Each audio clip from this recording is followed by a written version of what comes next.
मैं तो थोड़ी देर पहले आग में झुलस रही थी और मैं पूरी तरह से जल चुकी थी। मतलब मैं तो जलकर मर चुकी थी। तो फिर मैं जिंदा कैसे हूँ? मेरे हाथ पैर पर आग से जलने के जो दाग थे वो कहाँ गए? कृतिका जिस आग की बात कर रही है वो आग एक सोची समझी साजिश थी जो उसकी सौतेली बहन सलोनी और कृतिका के प्रेमी अनिकेत ने मिलकर कृतिका को मारने के लिए लगाई थी।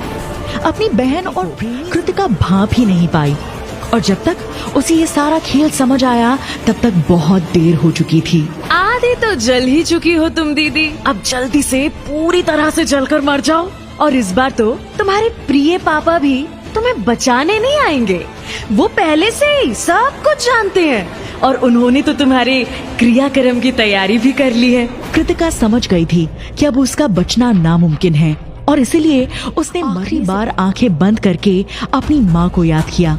उसके बाद क्या हुआ कृतिका को कुछ याद नहीं था। कृतिका समझ ही नहीं पा रही थी कि आखिर पूरी तरह से जलने के बाद उसने आंखें कैसे खोली। जैसे ही कृतिका को होश आया उसने खुद को एक ऐसे होटल। ये आदमी, ये तो वही है जिसे मैंने कई बार सपनों में देखा है। ये यहाँ कैसे आया? मैं यहाँ कैसे आई? आग में झुलसकर मर जाने के बाद भी आज कृतिका जिंदा कैसे थी? उसके शरीर से जलने के निशान कैसे गायब हो गए थे?